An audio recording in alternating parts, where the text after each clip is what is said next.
皆さんこんにちは。今回は、対戦ゲーム、ひなちゃんブレイカーセカンドブレイクにおけるキャラクター、村サミナミスの使い方について、未熟者ながら紹介させていただきます。村サミナミスを使いたいけど思うように使えない方、使ったことはないけど使い方を知りたい方、そんな方に役立つことを願い、この動画を作成するに至りました。さて、前置きはこの辺りにして、早速本編へ参りましょう。本動画の目次はこんな感じです。短い間ですが、よろしくどうぞ。まずは村サミナミツの性能について、確認してみましょう。スペル A、フックショットアンカーは、使用コストはわずか10、増加量も2と軽めのスペルです。使用回数は3回。その効果は、ボールのようにアンカーを発射するというもの。アンカーの特徴としては大きく3つあり、まずは通常ボールよりも威力が高いこと。見比べてみると、若干前に寄せていることがわかると思います。次に、ボールよりも重く軌道が下向きなこと。直撃を狙うときは少し高めから投げる必要があります。最後に、最も重要なこととして、投擲後にタッチすることで、引っ張ることが可能なこと。引っ張る方向は後ろ向き、つまりアンカーを投げ始めた方向に向かいます。なお、アンカーは任意のタイミングで引っ張ることが可能ですが、完全に動きが停止すると引っ張れなくなります。固定床やオブジェクトに触れると速度が落ち、発生しやすいです。これで勝ちを逃すこともあるので、十分注意が必要です。以上が基本的な仕様です。フックショットアンカーにはもう一つ機能がありますが、複雑になるので少し後で紹介します。それでは、特徴を押さえた上で活用方法を見てみましょう。このスペルを使う目的は、主に2つあります。1の画面外に落とす使い方がこのスペル最大の強みです。画面端から落としに行けるのは強力で、ボールの届かない状況に対応できます。シンプルですが、この勝ち方は非常に多いので、まずはこの方法が使えないか確かめるようにすると良いと思います。注意点はあまりありませんが、強いて言えば、ここのように足場が画面横ギリギリまであるとき、画面端スレスレを狙う際は、大きく上から投げることを意識すると失敗しにくいです。ここでは画面の一番上からでも OK。近くから投げると、押してしまったり、空振りしたりする危険があり逆に危険です。次に、2の火力調整の使い方ですが、引っ張る時間に合わせて移動距離を調整できます。タイミング遅く、つまり遠くから引っ張ればわずかに動き、早く、つまり近くから引っ張れば大きく動きます。これだけでも、便利なスペルだということがわかると思います。しかし、それだけではありません。先ほど紹介を先送りにした、もう一つの機能についてご紹介します。それが、ゴースト、で、コストを2倍払うことで、引っ張るまでアンカーの当たり判定をなくすことが可能です。実体化する際、小オブジェクトなら重なっていても問題ありません。ゴーストを使用する目的は、大きく3つ。1の範囲拡大は言うまでもなく、動かせる範囲が格段に広がります。オブジェクトに囲まれていても問答無用で動かせるのが強力で、ガチガチに詰まらない限り、壁を作られても影響はありません。これは、相手からすると対策が難しいことでもあります。きついのはパーフェクトフリーズ、白霊の結界あたり。非常に便利で強力なので、動かすのが難しい状況ではゴーストが使えないか確認すると良いと思います。次に、2の刺さり防止は、固定床に刺さって速度が落ち、引っ張れなくなることの防止です。ゲームセットを狙う際、近くに固定床があるなら、可能ならゴースト化すると安全です。3の状況の打開は、詰まって動かしにくい盤面を無理やり引っ張って解決できます。引き分け防止に役立ちます。また、鍵やアメリー号や高層マンション建設中で強引にスイッチを押しに行くことも可能です。スペル A については以上です。これだけで勝てることも多いので、まずはこちらを練習すると良いと思います。それではお次はもう一つのスペル、ディープシンカーについてです。コスト12とこれまた軽く、使用による増加はなし、使用回数は2回。その効果は落下物を予約するというもの。スペル A に続き、こちらも非常に強力な勝ち筋となります。特徴は大きく3つ。まず、ゆっくりと落ちてくること。ダイエットドリンクやボックスなどと比べても、遅いです。スローで見るとこんな感じ。次の特徴は、固定床を貫通すること。ただし、オブジェクト、寿司レーン、シーソーには阻まれます。どちらもエクストラステージになりますが、寿司レーンは見落としやすく、シーソーは詰まりやすいので要注意。最後に、非常に重いということ。突き飛ばす威力が高いです。結構な距離を動かせるので、盤面作りにもフィニッシュ手段としても使えます。なお、ディープシンカーは良くも悪くも、スイッチを押すことができません。間違えないように注意。そんなディープシンカーの活用方法は、大きく分けて6つあります。まず1の垂直に落とすですが、穴の上でうまく当てることで、一直線に落とす動きを狙います。タイミングを測る必要こそありますが、決められれば強力です。縦長ステージであれば、高さの調整である程度早めに接触させることができ、例えば、ゴミ出しひなちゃんというステージでは、ステージ中央あたりの足場から一気に決着を狙えます。また、垂直に力をかけたい時に、天井を気にせず使えるのも大きいです。地味ですが、活躍の機会は多いです。そして2の斜めに落とすです。オブジェクトに引っ掛けて、傾けて落とす方法です。これにより、ディープシンカーで物体を横向きに押すことが可能になります。最後の追撃としても、万が一の保険としても非常に強力であり、むしろこれが基本の使い方と言って良いと思います。重いためか押せる威力もなかなか高く、コスト12という軽さを武器に、最速2ターン目からゴリ押しして落としに行く制圧力はかなりのものです。また、時間差で横に動かせることから、本来2ターンかかる動きが1ターンで可能になることもあります。2手目の動きは、順当に動かせば本来相手のターンにする動きですから、それを取れるのは大きいです。3の詰まり解消は、主に保険として設置します。オブジェクトで詰まり、ひなちゃんが落ちない経験は誰しもがあると思いますが、ディープシンカーで追撃することで、これによる敗因はかなり少なくできます。4のシーソーは、主に長い棒のあるステージで狙います。棒の先端片側に重さをかけることで、一気に傾けることが可能になります。ディープシンカーは予約式の落下物のため、届く前に棒をずらして傾きを大きくすることが可能で、この勝ち方は非常に狙いやすいです。この転がす方法は、長い棒があってもシーソーが狙いづらいハロウィン B やステージ31で使います。最後に、6のカス当てはあまり使いませんが、一応紹介しておきます。ひなちゃんの少し横に落とすことで、わずかに横に動かすことが可能です。ディープシンカーの強さが多岐にわたることは、これで伝わったのではないかと思いますが、なんとフックショットアンカー同様、もう一つ機能がついています。それがディープシティ。こちらもコストを倍払うことで発動でき、効果がフィールドを水中にするものに変更されます。これはニトリのものと同様です。水中では摩擦の影響を受けにくいので、主に火力を出したい時に使います。水中は相手の番まで効果が続くので、利敵にならないよう気をつけましょう。なお、水中になると炎上したオブジェクトを鎮火させる効果もあります。覚えておくと役立つかもしれません。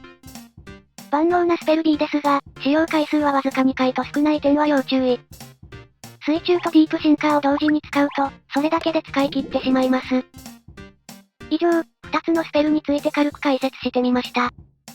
1ターンに可能な2つのスペルの使い方はこんな感じ。魂ゲージによって、かなりできることが変わります。魂ゲージが多くても少なくても動けるキャラなので、状況に応じて使い分けると良いです。必要コストの計算ミスには注意。村サミナミツの性能については大体伝わったと思いますので、ステージ相性なども見てみましょう。ステージについては、大まかにこんな感じ。使っていて、ステージの影響を感じにくいキャラだと思います。基本的に、画面横に落とせるステージで不利になることは少なめ。相手キャラや持ち込みにもよりますが、大体は5部以上には戦えると思います。一方できついのは、ステージ7、ステージ35の中央ルート。画面中央の穴で詰まった時、打開策のディープシンカーが上のオブジェクトに阻まれて使えないことが多いです。あとは謎の鍵山工場、九天の滝。画面横に落とせませんし、オブジェクトが少なくディープシンカーの追撃も難しいので、中段のあたりで番が始まるとやや苦しめ。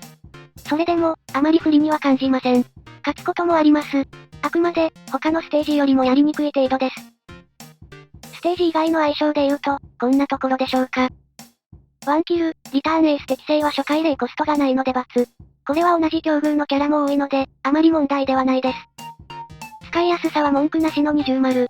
勝ち方がわかりやすいキャラですし、スペル AB ともに活躍する場も多いです。悟りとの相性は三角。軽量スペル2種なので影響は大きいですが、先行1ターン目に使えるのはフックショットアンカーのみです。最後に持ち込みスペカとの相性についてです。先に言うと、ぶっちゃけ何使っても良いと思います。スペル AB が固定床を貫通できるおかげで動かせる範囲が広く、さらに縦横に動かせるのでこれだけで完結しているからです。その上で、あえて評価をつけるならこんな感じだと思います。あくまで個人の感想ですが。一応、各スペルの活用法も見てみましょう。個人的に一番のおすすめは PB ロケット。村佐の弱点である、1ターン目の火力の低さ、瞬間火力の低さを補えるのが強みです。特に後方の安定感が上がるのが大きく、リアクターコアなどの一部ステージではこの有無で勝率が結構変わります。霧雨マリサや東鉄ユーマのような、先行のアドバンテージが大きい相手に対してワンチャンス作りやすいのも大きいです。また、一部の苦手なステージをワンキルして解決できます。ワンキルについては必ずしも成功するとは限りませんし、賛否分かれる部分だと思いますが、先行さえ取れれば苦手なステージをパスできるというのは、地味ながら有効な解決策だったりします。PB ロケットは小さいのもポイント。村佐の横火力のフックショットアンカーは判定が大きく、重い投擲物のため、ボールと似た軌道で、高い位置や狭い位置を狙える点で使い分けができます。余談ですが、水中で発射された PB ロケットは見た目が魚雷になります。ちょっと面白いですね。次に武器のお酒。中コストのフックショットアンカーを1ターン目に使用できるようになります。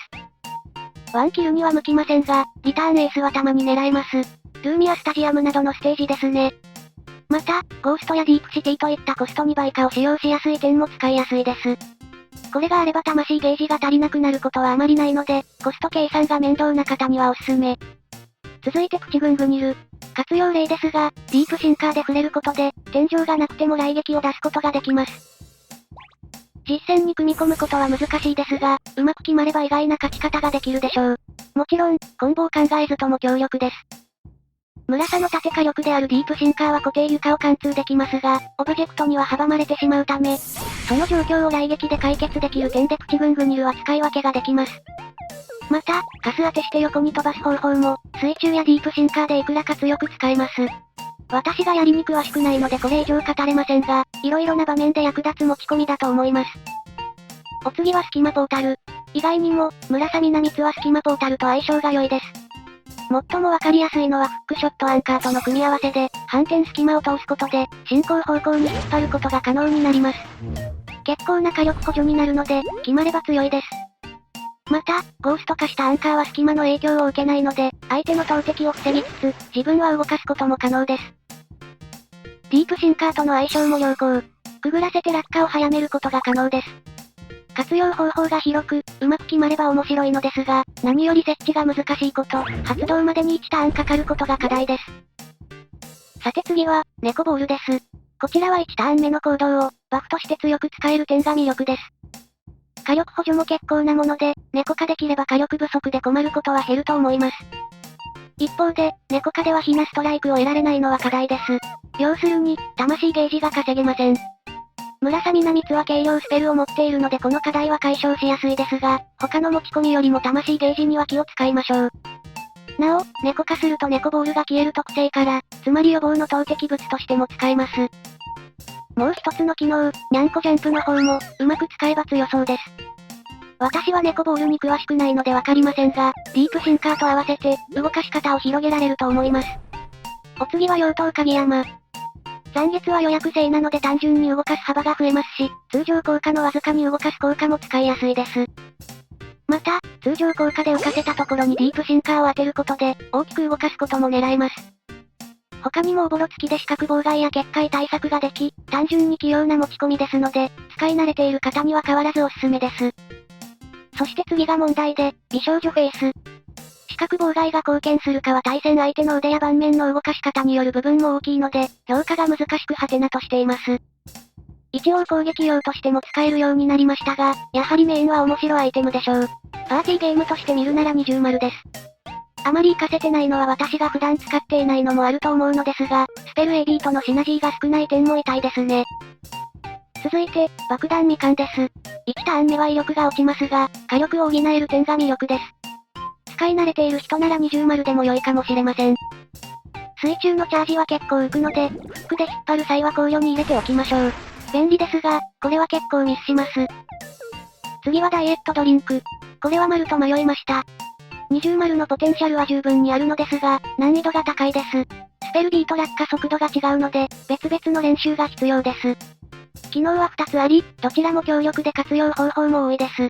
ひなちゃんの判定を細く、丸くすることで落としやすくできます。カロリーの衝撃とフックの引っ張りは可能性を感じます。球体の判定なら転がしやすいのもポイント。ステージによっては衝撃でオブジェクトを吹き飛ばし、魂ゲージの回収に使えます。息吹のお酒やゴーストカメラを使う人は、検討しても良さそうです。ダイエットで判定を小さくするのも、ゲームセットを狙いやすく強力です。ダイエットだと投擲物を当てにくいこともあるのですが、フックなら地面を擦るように引っ張れば確実に動かせます。ディープシンカーとの相性も良く、頑張ればダイエットにした上で動かせます。また、カス当てした上でディープシンカーを当てて、飛距離をわずかに伸ばすことも可能です。他にも有効活用できる場面はありそうです。難しいですが、その分使いこなせたら強力な持ち込みだと思います。続いてスーパーフック。やはりフックショットアンカーと役割が被りがちなので三角。ですが、違う挙動で動かせるのも事実、役に立つ場面もそれなりにあります。他の持ち込みより優先して持たせるかというと微妙ですが、なしということはないと思います。お次は再び二重丸、ヒナコプター。浮いているところにディープシンカーを当てることで、横に動かせます。似た動きは妖刀鍵山でもありましたが、こちらは滞空時間が長く、成功しやすいのがポイント。また、浮かび上がることでひなちゃんを引っ張りやすくなる面もあります。地味ですがスペル AB と相性が良く、勝てる場面が広がりやすいいい組み合わせです。さて次はリーガーバット。村沢ヒッティング状態でゴーストアンカーをタイミングよく当てることで、大きく飛ばせる小技があります。人によってはグリッチのように感じるかもしれないので、使う際は一応注意。これは強いかというと微妙で、単なる面白コンボのようなものですが、持たせている理由がコンボ用と思われているのか、ホームランが若干警戒されにくいという強みもあります。また、微調整として便利なヒッティングですが、水中で動かせる距離が広がるのも良い感じです。リーガーバットの使い手としては、村サミナミツはできることが多いキャラではないでしょうか。次はゴーストカメラ。スペル AB で貫通できるので若干三角寄りですが、ボールを使いたい場面もありますし、魂ゲージを8回収できるだけでもそれなりに使えます。地味ですが、キープアウトという効果もあります。対戦相手によっては、それなりに有効かも。最後は鍵やマグネット。これは丸と迷いましたが二重丸で。浮かせた状態でディープシンカーを当てることで、横に動かすことができます。浮かせる角度と当てる位置で挙動を変えられます。縦長ステージ以外でももちろん狙えます。勢いよく動くので、これを狙う際は動かしすぎないように注意。あまり狙えませんが、ひなちゃんを斜めにした状態で床に叩きつけると、横に滑らせることが可能です。この前設置範囲に調整があり、画面横に落とす動きが難しくなりましたが、フックを使える村サミナミツなら気になりません。単純に効果が強い持ち込みなので、スペルとの噛み合いを考えなくても、十分強いのではないかと思います。少し長くなってしまいましたが、持ち込みについてはこんな感じでしょうか。各々の使い慣れている持ち込みを使うのが良いのではないかと思いますが、よかったら参考にしてみてください。最後に、まとめると、10、12と軽いスペルから狙える勝ち方が多く、速攻適性もある一方で、30、40と大量に使って一気に勝つ方法もあり、魂ゲージに応じて器用に立ち回れるのは強みでしょう。また、スペルが両方とも貫通性能を持っているため、動かし方で困る場面がほとんどありません。ですが、スペルはどちらも独特な動きのもので、一定の慣れが必要です。フックショットアンカーは狙ったタイミングでタッチする必要があるので、集中力がいります。ラグにも少し弱いかも。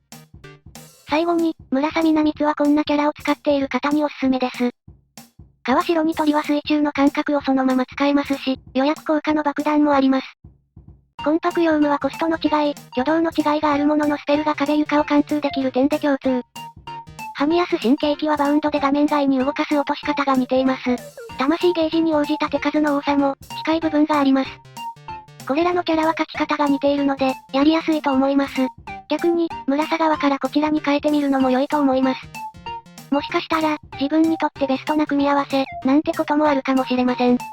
私としては、誰かの可能性を広げる第一歩になれたら、嬉しく思います。その可能性を願って、動画を締めさせていただきます。最後までのご視聴、誠にありがとうございました。